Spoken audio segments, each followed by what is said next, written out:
एक दिन उन्होंने अपने गुरुदेव को अपनी कुटिया पर आमंत्रित किया पधरामनी के लिए। तो गुरुदेव जा रहे हैं सहजोबाई के यहां और उसी समय ठाकुर जी ने मन बनाया मैं भी सहजोबाई के यहां जाऊंगा, जाके देखूं ये गुरु को पहले प्रणाम करेगी कि मुझे। सहजोबाई की कुटिया के द्वार पर जाने वाले मार्ग पर दो तेज आ रहे हैं एक साथ, एक गुरु हैं और दूसरे गोविंद हैं। सहजोबाई मन में सोच रही है कि ये क्या हो रहा है, ठाकुर जी भी आ रहे हैं, गुरु जी भी आ रहे हैं, पहले मैं किसकी आरती करूं, पहले मैं किसको प्रणाम करूं। सब लोग जानते हैं गुरु गोविंद दोनों खड़े काके लागू पाए, बलिहारी गुरुदेव की जो मोह गोविंद दियो बताए। अब इसके अनेक अर्थ लोग करते हैं, पर सहजोबाई ने जो किया वो श्रवणीय है। जब ये चरित्र में पढ़ रहा था तो मैंने विचार किया, आप भी विचार करो कि अगर आपके द्वार पर भी गुरु और गोविंद दोनों आ जाएं तो आप पहले किसका स्वागत करोगे। कई लोग थोड़ी बात प्रकाशित करने के लिए ऐसा बोल सकते हैं कि हम गुरु का स्वागत पहले करेंगे, लेकिन वास्तविकता यह है कि गुरु गोविंद दोनों आ गए तो आप गोविंद का स्वागत पहले करोगे। लेकिन सहजोबाई ने क्या किया, जैसे ही देखा कि ठाकुर जी और गुरु जी दोनों आ रहे हैं तो थाल रख करके दौड़ करके आगे गई और ठाकुर जी का हाथ पकड़ के अपने पास लेकर के आई और थाल ठाकुर जी के हाथ में रख करके बोली मेरे गुरुदेव आ रहे हैं, पूजा करो। मेरे गुरुदेव आ रहे हैं, इनका तिलक करो, इनके ऊपर अक्षत डालो, इनको माला पहनाओ, इनकी आरती करो।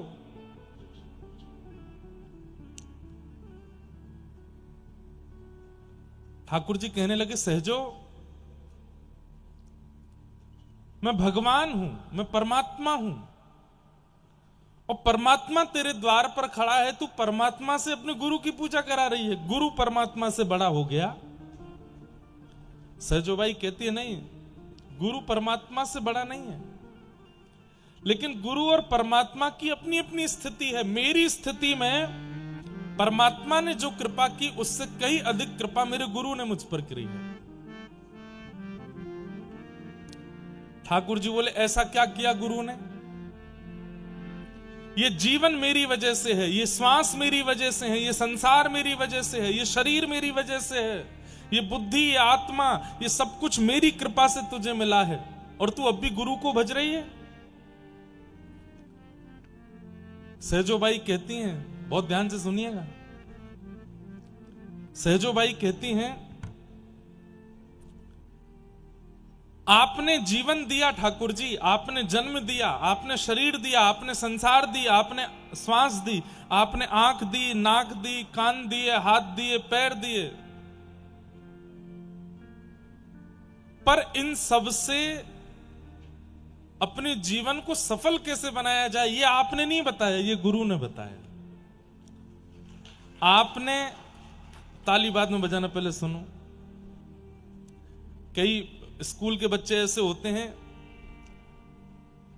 हमारे स्कूल में भी एक हमारा मित्र था, जैसे टीचर क्वेश्चन करते हैं ना, हाँ भाई इसका उत्तर कौन देगा, तो सबसे पहले हाथ ऊपर कर लेता, इतनी जोर से हाथ ऊपर, सर सर मैं।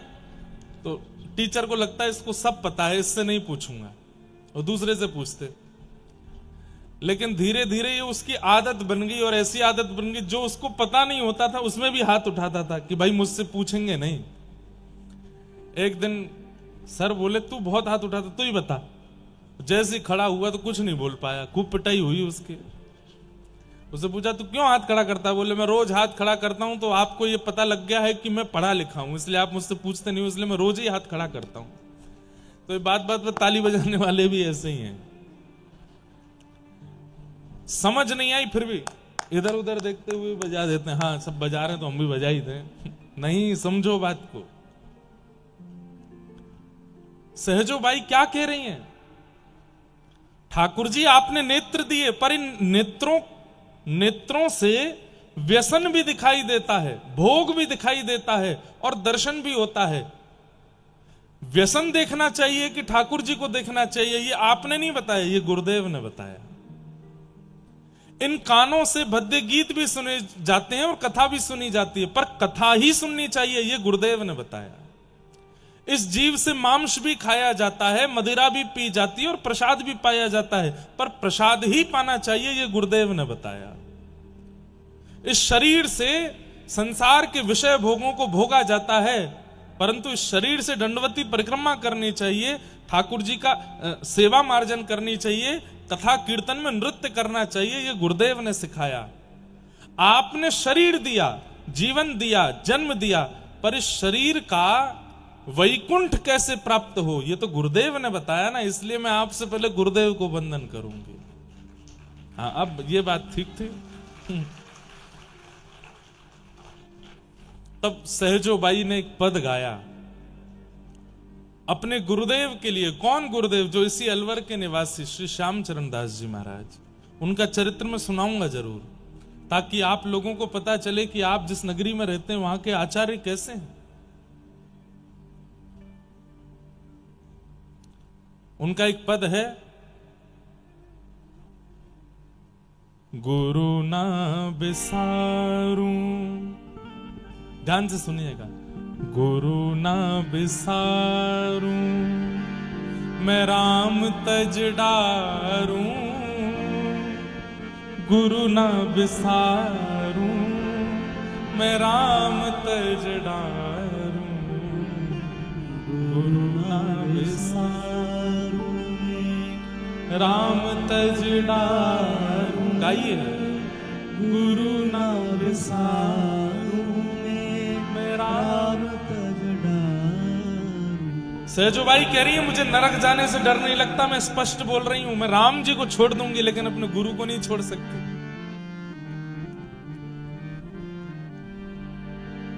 गुरु ना बिसारूं मैं राम तज डारूं, गुरु ना बिसारूं मैं राम तज डारूं, गुरु ना बिसारूं मैं राम तज डारूं, गुरु ना बिसारूं मैं राम तज डारूं।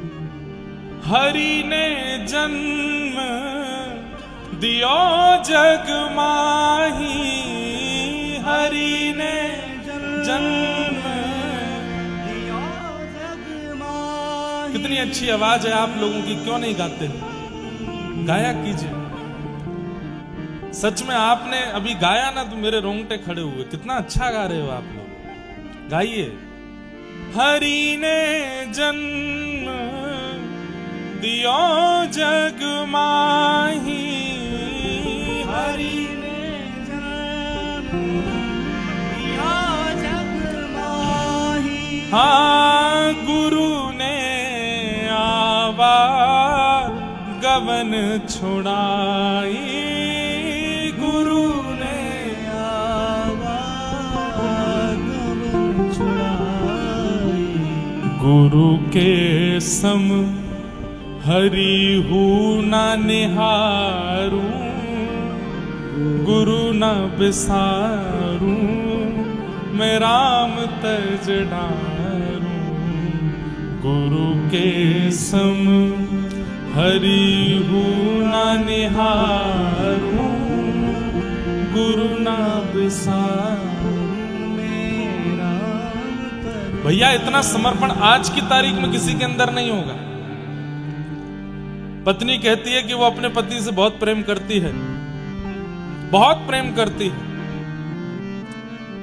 ऐसे पतियों को चाहिए कि आज ही घर जाइए और हंसते हुए पत्नी से बोलिएगा, मैंने आज से अपनी जॉब छोड़ दी, दुकान बेच दी। बोले क्यों? बोले कुछ नहीं, बस तुमको समय नहीं दे पा रहा था ना, अब घर ही रहूंगा, अब तुम्हारे पास ही रहूंगा, 24 घंटे मुझे देखती रहना। 1 दिन 2 दिन 3 दिन 4 दिन हफ्ता भर बाद कहोगे देवी जी रोटी दे दीजिए, बनी हुई रखी है सुबह की, खा लीजिए। अरे क्यों, आप तो रोज नई नई बनाती हो। अब काम नहीं करोगे, धंधा नहीं करोगे तो क्या फिर यहाँ आटा खत्म होता जा रहा है, धन पैसे का कोई जुगाड़ नहीं है, और आ जाते हो पूरे दिन खाते रहते हो, लंबोदर होते जा रहे हो, पड़े रहते हो पूरे दिन बिस्तर पर, करते धरते कुछ हो नहीं हो। अब सन ठंडी ही खा लो। अच्छा ठंडी रोटी तो खा लेंगे, सब्जी नहीं बनी, छिलके वाली दाल है, उसी से ही पेट भरो। ये बात हम पत्नियां सोच सकती हैं, पति भी सोच सकते हैं, बच्चे भी सोच सकते हैं, संबंधी सब सोच सकते हैं कि ऐसा नहीं होगा कभी, हो जाता है, होता है। जिस दिन आप किसी के लायक नहीं रहोगे ना, आपसे अत्यंत प्रेम करने वाला व्यक्ति भी आपसे दूरी बना लेगा, क्योंकि आप उसके लायक नहीं रहे। जिस दिन ये सुंदरता जाने लगेगी, जिस दिन ये शरीर जर्जर होने लगेगा, जिस दिन कमाई करके नहीं दे पाओगे, जिस दिन उनकी इच्छाएं पूर्ति नहीं कर पाओगे, सुर नर मुनि जन की यह रीति, स्वार्थ लाग करें सब प्रीति, जिस दिन उनका स्वार्थ खत्म हुआ, आप छोड़ दिए जाओगे। समर्पण नाम की वस्तु, विश्वास नाम की वस्तु संसार में अब बची नहीं है। लेकिन ऐसी स्थिति में सहजो बाई कह रही है, मैं हरि को छोड़ सकती हूं पर अपने गुरु को नहीं।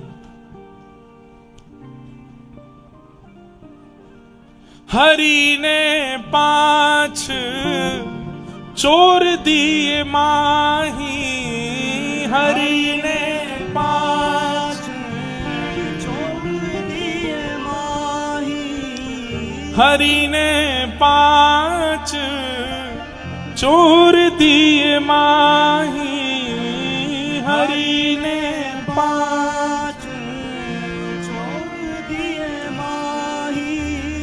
कौन से 5 चोर हैं? पहली चोर आंख, दूसरी चोर नाक, तीसरी चोर जीभ, चौथी चोर कान और 5वीं चोर त्वचा। ये 5 चोर हैं। आंखें रूप चुराती हैं, नाक सुगंधी चुराती है, जीव, अरे महाराज जलेबी खरीदी नहीं हो लेकिन बनती हुई देख लो तो अपने आप स्वाद आ जाता है जीव में। कितनी बड़ी चोर है लूली बाई, इसका मैंने नाम रखा है लूली बाई। क्या नाम है? एक भी हड्डी नहीं है लेकिन आपकी सारी हड्डी टुड़वा सकती है। एक भी हड्डी नहीं है इसमें, लेकिन इसमें पूरी सामर्थ्य है, आपके सिर से लेके पैर तक सब एक बराबर करवा सकती है ये, बस इसकी बिगड़ने की देरी है। ये 5 चोर हैं, और 5 नहीं है 10 चोर हैं हमारे शरीर में। 5 ज्ञानेंद्रिय, 5 कर्मेंद्रिय। कौन कौन सी? 5 ज्ञानेंद्रियां हैं, आंख, नाक, जीव, कान और त्वचा। और 5 कर्मेंद्रियां कौन कौन सी हैं? हाथ, पैर, मुख और 2 गुप्त इंद्रिय, मल मूत्र आदि परित्याग करने वाली। ये 10 चोर हैं हमारे शरीर में। सहजोबाई कह रही हैं, हरि ने 5 चोर दिए साथा, हरि ने 5 चोर दिए साथा, गुरु ने किए अनाथ सनाथा, गुरु ने किए अनाथ सनाथा। अरे ठाकुर जी आपने तो केवल 5 इंद्रियां दे दी, आंख, नाक, जीव, कान, त्वचा, हाथ, पैर, मुख सब दे दिया, लेकिन इन 10 को सही दिशा दी तो गुरुदेव ने, आपने नहीं दी थी। गुरु ना बिसारू मैं राम तज डारू, गुरु ना बिसारू मैं राम तज डारू, गुरु ना बिसारू मैं राम तज डारू, गुरु ना बिसारू मैं राम तज डारू। और क्या किया गुरु ने? हरि ने कुटुंब जाल में गेरो, हरि ने कुटुंब जाल में गेरो। आप लोग इस भाव को सुनकर के ये मत कहना कि मैं ठाकुर जी के पीछे पड़ गया हूं क्या। ना ना ना, मैं सहजोबाई की केवल समर्पणता दिखा रहा हूं गुरु के प्रति। सहजोबाई कह रही है मुझे कुटुंब जाल में आपने गेड़ दिया। कुटुंब जाल कैसा है? माता पिता भाई बहन यहां तक कोई बात नहीं है, उसके बाद फिर आते हैं उससे भी बड़े कुटुंब वाले, बुआ जी, फूफा जी, चाची जी, चाचा जी, ताऊ जी, ताई जी, और फिर ब्याह होने के बाद में सास जी, ससुर जी, ननद जी, देवर जी, जेठ जी, जेठानी जी। इतना भयंकर कुटुंब जाल, आए दिन कोई ना कोई रूठता ही रहता है। वो रूठ गए क्यों? उनको प्रणाम नहीं किया था। वो रूठ गए क्यों? प्रणाम तो किया पर घुटने तक ही किया था, नीचे झुक के नहीं किया। वो रूठ गए क्यों? बोले बगल वाले को जलेबी गरम दी थी, उसको ठंडी दी थी, इसलिए रूठ गए। वो रूठ गए क्यों?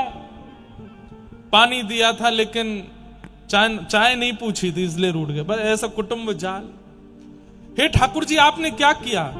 हरि ने कुटुंब जाल में गेरो, हरि ने कुटुंब जाल में। और कैसा कुटुंब है ये? कैसा कुटुंब है ये? किसी एक के भी जाने पर रोना पड़ता है, किसी एक के भी जाने पर 13 दिन तक अशुद्धि रहती है, किसी एक के भी जाने पर हृदय दुखी होता है, विलाप होता है, विरह होता है, परेशानी होती है। लेकिन गुरु ने क्या किया?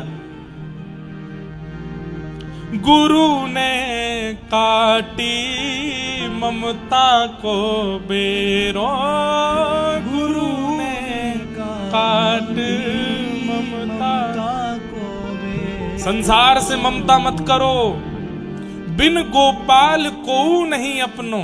इस संसार में कोई अपना नहीं है। ये किसने बताया? ये गुरुदेव ने समझाया।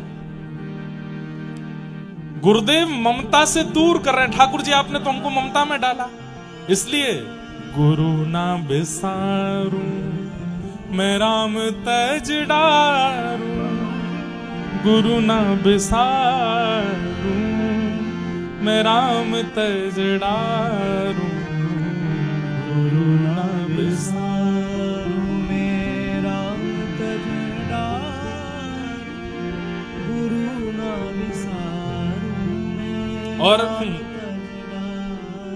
हरि ने रोग भोग उरझायो, हरि ने रोग भोग उरझायो। कभी पीलिया हो गया, कभी मच्छर काटने से क्या होता है, हाँ मलेरिया हो गया, कभी कोई रोग हो गया, घुटने खराब हो गए, हड्डियां खराब हो गई, दांत टूट गए, आंखों से दिखना बंद हो गया। अब तो और खतरनाक बीमारियां होने लगी, कैंसर हो गया, ब्रेन हेमरेज हो गया, ब्रेन स्ट्रोक हो गया, लंग्स पे ट्यूमर हो गया, ना जाने क्या क्या। हरि ने क्या किया? बोले रोग भोग में डारो। और गुरु ने, हरि ने रोग भोग उरझायो, हरि ने रोग भोग उरझायो। हाँ गुरु ने जोगी रूप लखायो, गुरु ने जोगी रूप लखायो। अरे मीराबाई के जीवन में जब गुरु आए तब मीराबाई गाती हैं, जिन भेषा मारो सांवरो रीझ है, मैं सोही भेष धरूंगी बाला, मैं बैरागण हूंगी। किसने दिया बैरागण रूप? जब तक गुरु जीवन में नहीं आए, सजना सवरना संसार के लिए होता था। गुरु के जीवन में आते ही माथे पर तिलक, गले में कंठी आ जाती है, और उस दिन से श्रृंगार हरि के लिए होने लगता है। हरि ने रोग भोग उरझायो और गुरु ने जोगी रूप लखायो। गुरु ना बिसारू मैं राम तज डारू, गुरु ना बिसारू मैं राम तज डारू, गुरु ना बिसारू मैं राम तज डारू, गुरु ना बिसारू मैं राम तज डारू।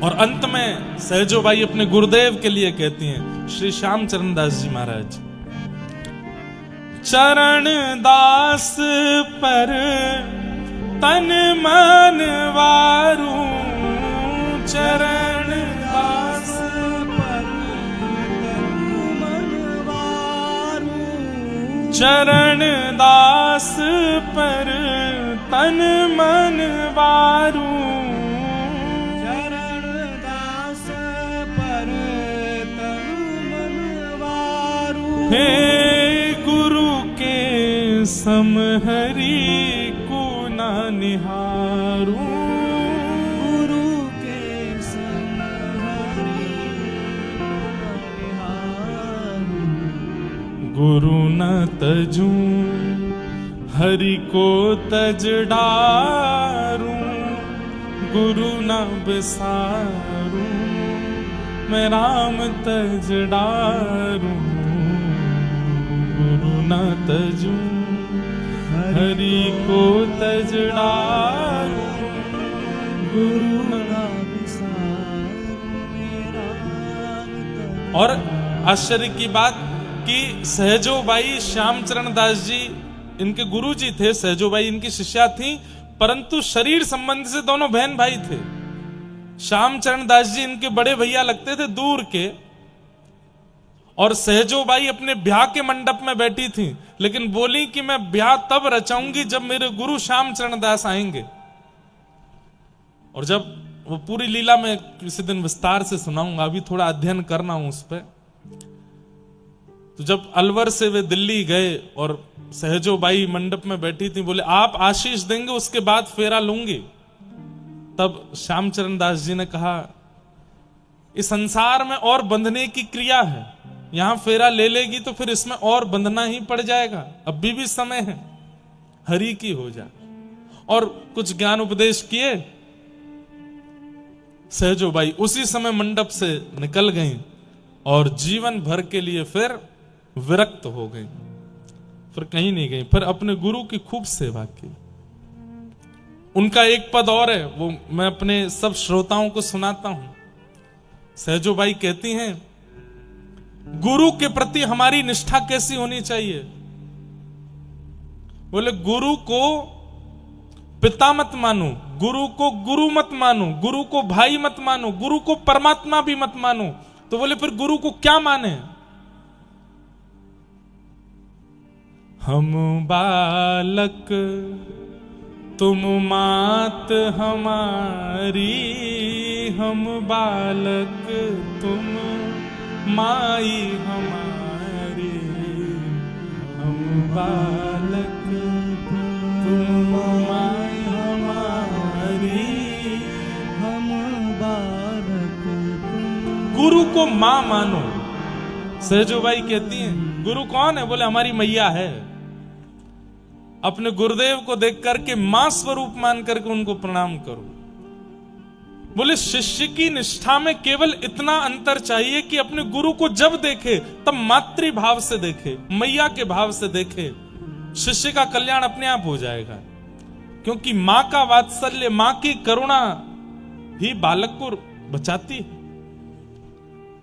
ऐसी करुणा, ऐसी भावना गुरु के प्रति हो, ये सहजोबाई सिखाती। तो ये सब पद, ये सब भाव इसलिए मन में आए कि आज मुझे पता चला कि जिन श्यामचरण दास जी महाराज सहजोबाई के पद में गाता हूं, उनका गुरु स्थान अलवर है। यहां उनके गुरु का जन्म हुआ है। तो ये सामान्य भूमि तो नहीं है भैया। यहां अनेक भक्तों के प्रादुर्भाव हुए हैं। और इन्हीं श्यामचरण दास जी की परंपरा में दीक्षा ली थी, जिनका कल मैं स्मरण कर रहा था, याकूब हुसैन। वो भी अलवर के ही थे। याकूब हुसैन के पिताजी वो अजमेर में कोई नौकरी करते थे। अब थोड़ी सी सुनो कथा। इनकी माताजी जो थी उनको किताबें पढ़ने का बहुत शौक था। मुसलमान थी वो भी। किताबें पढ़ते पढ़ते पढ़ते कभी एक किताब दो तो पढ़ते पढ़ते इतनी इच्छा हुई कि एक दिन विवाह से पहले उन्होंने रामचरितमानस को पढ़ा। और जैसे ही 2-4 दोहे चौपाइयां पढ़ी, इतना आनंद आया उनको पढ़ने में कि वो अपने पिता माता से छुप छुप के पढ़ने लगे। कालांतर में उनका अलवर में ब्याह हो गया। ब्याह के बाद भी वो पति से छिप करके मानस जी पढ़ती थी। उनकी एक हिंदू सहेली थी, उससे वो पूछती थी मुझे रामचरित्र पढ़ करके, मानस जी पढ़ के इतना सुख मिलता है कि मैं क्या बताऊं, लेकिन मैं खुल के नहीं पढ़ सकती। तो उनकी सहेली ने बताया, बोले अभी तो तूने तुलसीदास जी के द्वारा रचित मानस जी पढ़ी हैं, अगर तूने वाल्मीकि जी के द्वारा रचित रामायण कभी पढ़ ली तो तुझे इतना आनंद आएगा कि क्या बताएं। पर वो संस्कृत में है। तो याकूब हुसैन की माता जी को इतनी इच्छा हुई कि मैं कैसे पढ़ूं। तब याकूब जी का जन्म हुआ। मैं इसलिए इतना सम्मान इनको दे रहा हूं क्योंकि ये परम भक्त हुए। ये धीरे धीरे ये बड़े हुए, अलवर में डॉक्टरी की पढ़ाई कर रहे थे। ज्यादा पुरानी बात नहीं है। डॉक्टरी की पढ़ाई करते करते पिताजी की अजमेर में जॉब लग गई थी, वो वहां कहीं काम करते थे, ये यहां डॉक्टरी की पढ़ाई कर रहे थे। तो एक दिन इनकी मां ने इनको बुलाया और कहा कि बेटा मेरा एक काम मैं तुमसे कह सकती हूं, पिता से तो कभी कह नहीं पाई। बोले क्या बात है मां? तुम पढ़ने लिखने में इतने होशियार हो, इतना जल्दी तुमको सब कुछ याद हो जाता है, मेरे लिए एक काम करोगे? बोले क्या? संस्कृत पढ़ लो और संस्कृत पढ़ करके तुम संस्कृत श्लोकों का अनुवाद करना सीख लो। बोले मां उसकी आवश्यकता क्यों है? बोले मुझे रामायण सुननी है, मुझे वाल्मीकि जी के द्वारा रचित रामायण का अनुवाद सुनना है, और वो तुमसे ही सुनना, और किसी से मैं सुन नहीं सकती। उन्होंने कहा मां ये तो बहुत अपराध है ना, हमारे कौम में तो ये अधिकार नहीं है। बोले इसीलिए तो छुप करके तुम पढ़ लो। तो अलवर के बड़े बड़े पंडितों के पास याकूब जी गए, लेकिन किसी ने भी उनको पढ़ाया नहीं। बोले अरे तुम मांस खाते हो, ऐसे ऐसे करते हो, हम कैसे पढ़ा दें? इन्होंने ये बात अपनी मां से जाके कही तो मां ने कहा तो बेटा तू एक काम कर, तू मांस छोड़ दे। उन्होंने मां से कहा मां वो साल भर में हमारे कई त्योहार आते हैं, उसमें तो खाना पड़ता है। बोले कि मैं तेरे लिए कुछ ऐसा बना दूंगी, सबको लगेगा कि तू वही खा रहा है, लेकिन वो नहीं होगा, तू छोड़ दे मांस। तो इन्होंने मांस छोड़ दिया और एक पंडित जी को इन्होंने विश्वास आश्वासन दे दिया कि मैंने मांस छोड़ दिया, मुझे संस्कृत पढ़ाई है। तो रात्रि की बेला में जब पूरा नगर सोता था तब पंडित जी इनको संस्कृत पढ़ाते थे। 6 महीने में संस्कृत का अध्ययन करके इतने विद्वान हो गए याकूब, उन्होंने पूरी वाल्मीकि रामायण अपनी माता जी को सुनाई। यहां सामने बैठ के मां रोती थी और यहां सुनाते सुनाते याकूब रोते थे। इतना दोनों का प्रेम हो गया राम जी से। अब तो कुछ महीनों बाद रामायण पूरी हो गई, तो इनके मन में इच्छा होने लगी मैं और क्या पढ़ूं और क्या पढ़ूं। तब इन्होंने अपने उन्हीं गुरुदेव पंडित जी से पूछा मैं और क्या पढ़ूं। तब इन्होंने कहा रामायण हो गई, अब गीता पढ़ो। तो उन्होंने गीता पढ़ी तो इनको और आनंद आया। बोले कि ऐसा लग रहा है कि मैं प्यासा रह गया हूं, कुछ बताइए ना मैं क्या पढ़ूं। अपनी डॉक्टरी की पढ़ाई भी कर रहे थे। तब पंडित जी ने इनसे कहा एक काम करो, तुम श्रीमद् भागवत पढ़ो। तब इन्होंने श्रीमद् भागवत का अध्ययन किया। प्रथम द्वितीय तृतीय चतुर्थ पंचम षष्ठम सप्तम अष्टम नवम दसम स्कंद तक इन्होंने पढ़ लिया। 10वें स्कंद में जैसे ही गोपी गीत आया, तब कथामृतम तप्त जीवनम कभी भी ऋतम कल्मषा। बस रुक गए वहीं पर और सालों साल निकल गए, गोपी गीत से आगे पन्ना पलट ही नहीं पाए, बस रोते रहते और गोपी गीत को पढ़ते रहते। याकूब हुसैन अलवर के किसी विद्यालय की लाइब्रेरी में पढ़ने जाते थे और बस रोते रहते थे मैं क्या करूं। ये कितना प्रेम है, ये कितना रस है। ये गोपियां जिन कृष्ण के लिए गा रही हैं, मेरे को उनके दर्शन की इच्छा हो रही है, उनकी झांकी देखनी है, उनका स्वरूप देखना है। तभी एक दिन ये लाइब्रेरी में पढ़ रहे थे तो सामने वाली बेंच पर एक व्यक्ति आकर के पढ़ने लगा इन्होंने जैसे ही उसको देखा तो उसके माथे पर तिलक था, गले में कंठी माला थी और हाथ में नाम जप चल रहा था और वो पन्ने पलट के पढ़ता जा रहा था, नाम जप कर रहा था। इनको लगा ये मुझे कुछ बता सकता है। तब इन्होंने उस व्यक्ति से बात की, बोले कि आप हिंदू हो? बोले हाँ। ये क्या कर रहे हो आप हाथ में? बोले माला जप रहे हैं। बोले इससे क्या होता है? बोले इससे हमारे ठाकुर श्री राधा मोहन प्रभु दर्शन देंगे, नाम जप से दर्शन होता है। तो याकूब जी बोले ये मुझे दे दो, मैं भी जप लूं, मैं भागवत पढ़ता हूं, मेरी भी दर्शन की इच्छा है। बोले ये मैं नहीं दे सकता, ये तो कोई आचार्य देते हैं, ये तो कोई महापुरुष देते हैं, दीक्षा देते हैं, दीक्षा में नाम देते हैं, उसके जाप से ही ठाकुर जी का अनुभव होता है। अच्छा भैया एक बात बताओ, तुम्हारे यहां केवल हिंदुओं को ही दीक्षा लेने का अधिकार है, मुसलमान नहीं ले सकते? उन्होंने कहा ले सकते हो, बस तुम्हारे कौम के लोग तुमको कुछ कहे नहीं। बोले कि उनसे तो मैं छुपा लूंगा, पर मैं किनसे दीक्षा लूं? तब उन्होंने कहा हमारे अलवर के ही जन्मे हैं लेकिन जयपुर में विराजते हैं श्री श्यामचरण दास जी महाराज, उनके पास जाओ। तब आपने संभवतः श्यामचरण दास जी या उनकी परंपरा के कोई आचार्य, में से भूल हो रही होगी, या सरस माधुरी जी संभवतः, उनके वे अलवर आए थे और ये उनका सत्संग करने के लिए गए थे। सत्संग में सब लोग बैठ करके आनंदित हुए, लेकिन सत्संग विश्राम के बाद सब उठ के चले गए, पर कोने में बैठे याकूब हुसैन बस रोते रहे। और जैसे ही सरस माधुरी जी उनके पास गए, चरणों से लिपट गए, बोले कि अब और कोई इच्छा नहीं, बस ठाकुर जी से मिला दीजिए आप। तब उन्होंने इनको नाम प्रदान किया, कंठी प्रदान की, तिलक प्रदान किया और इनका नामकरण कर दिया सनम सखी, तुम्हारा नाम सनम सखी। और बस उसी दिन से प्रिया प्रियतम के ऐसे भाव में निमग्न हुए। वे याकूब हुसैन भी आपके अलवर के थे। तो ये बात तो पक्की है, जैसे किसी स्थान की भूमि में आम का पेड़ प्रकट हो चुका है तो यह बात पक्की हो जाती है कि वहां आम के पेड़ और भी प्रकट हो सकते हैं। भूमि में सामर्थ्य है कि वो आम को जन्म दे सकती है। तो अलवर में ये महापुरुष हुए हैं, इससे ये बात निश्चित होती है कि अलवर के परकोटे में रहने वालों में कृष्ण भक्ति आ सकती है, बस प्रयास करे कोई। प्रयास करना ना करना ये आपके ऊपर निर्भर होता है। तो ऐसी अलवर की भूमि है, आप सबको हम प्रणाम करते हैं, ऐसे आचार्यों की भूमि पर आप रहते हैं।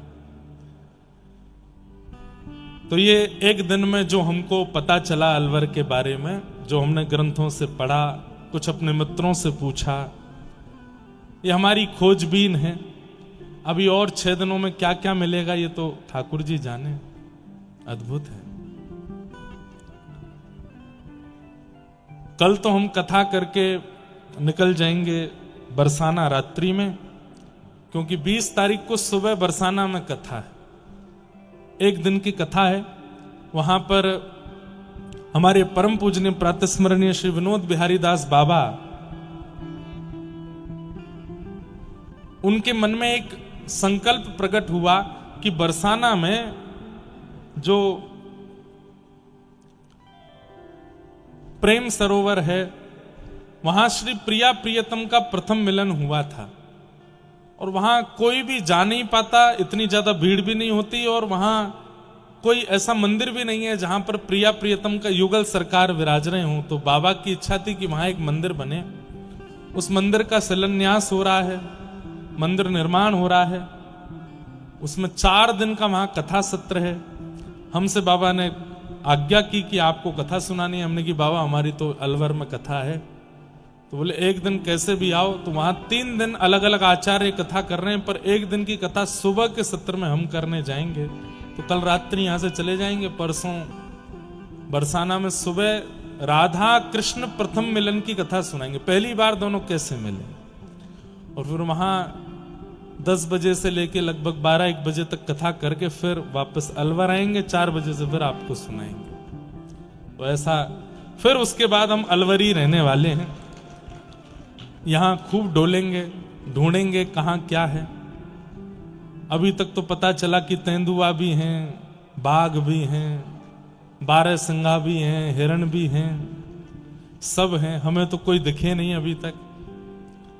कई लोग बोले जहां हम रुके महाराज जी बाहर मत निकलना, यहां तेंदुआ आ जाते हैं। हमने कि आन दो, नरसिंह भगवान है, दर्शन करने हमें, लेकिन सब जगह जाएंगे दर्शन करने। एक दिन का सत्र, सबसे मिलने का भी कुछ योजना बनाएंगे कि सबसे व्यक्तिगत मिल सके, ऐसी भावना। और थोड़ी बहुत देर में इंद्र देवता भी आने वाले हैं ऐसा लग रहा है। इंद्रेश की कथा हो रही है तो बादल तो सुबह से ही हो रहे हैं, ने कहा देर में बरस भी जा सकते हैं। तो सब आनंद है। और कल से नवरात्रि भी प्रारंभ हो रही है, चैत्र नवरात्रि है। और कल हम सब सनातनियों का, हम सब हिंदू वैष्णवों का कल नव वर्ष है। कल बड़े धूमधाम से खूब आनंद के साथ में नववर्ष भी मनाइएगा। हम भी यहां आकर के आप लोगों के साथ कल नववर्ष का आनंद लेंगे। क्या कर पाएंगे वो तो यहां आकर के अब कथा सुनेंगे, कीर्तन सुनेंगे, खूब नाचेंगे गाएंगे, इससे बढ़िया आनंद और क्या होगा, इससे बढ़िया उत्सव क्या होगा। पर आप सब लोग कल सुबह जल्दी उठ करके ठाकुर जी को प्रणाम, माता पिता को प्रणाम, गुरुदेव को प्रणाम, तुलसी जी को प्रणाम, धामों का चिंतन करके कभी कोई दिव्य मंदिरों में जाके ठाकुर जी को प्रणाम करना। ये वर्ष मेरा मंगलमय हो, इस वर्ष में मेरे अंदर और भक्ति बढ़े, ऐसी कृपा कीजिएगा। हम लोगों का कल नव वर्ष है, बड़े आनंद के साथ हम लोग कल उसको मनाएंगे और नवरात्रि का भी सुख लेंगे। बंधुओं, प्रथम स्कंद में हम लोग प्रवेश करते हैं, फिर नवरात्रि में क्या करना है वो भी मैं आज आपको बता के जाऊंगा। आइए भागवत के कल महात्मा को सुना, आज प्रथम स्कंद से प्रारंभ करते हैं। जन्माद्यस्य तोन्वयादितरतश्चार्थे स्वविज्ञस्वराट् तेने ब्रह्म हृदय आदि कवये मुह्यन्ति यत्सूरयः तेजो वारि मृदां यथा विनिमयो यत्र त्रिशर्गो मृषा धाम्ना स्वेन सदा निरस्तकुहकं सत्यं परम धीमहि। भागवत जी का पहला श्लोक है। जन्म लेते ही जो परमात्मा अन्वयाद इतरतः देवकी और वसुदेव के यहां जन्म लिया, लेकिन चले गए कहां? नंद बाबा और यशोदा मैया के पास। इस श्लोक के अनेक अर्थ हैं, मैं पूरी कृष्ण लीला एक ही श्लोक में सुना देता हूं। जन्म लेते ही ठाकुर जी नंद बाबा और यशोदा के पास चले गए। चार्थे स्वविज्ञस्वराट, जो विज्ञ हैं, अनविज्ञ नहीं है, अर्थों के प्रति, भावों के प्रति जो सब जानते हैं। ठाकुर जी को सब पता है। आप कितना भी रूप बना करके जाओ, कितना भी आडंबर करके जाओ, कितने भी रोते हुए जाओ, कितने भी हंसते हुए जाओ, ठाकुर जी को सब पता है कि आपके जीवन में क्या चल रहा है। वो अविज्ञ हैं, अनविज्ञ नहीं है। पूतना परम सुंदर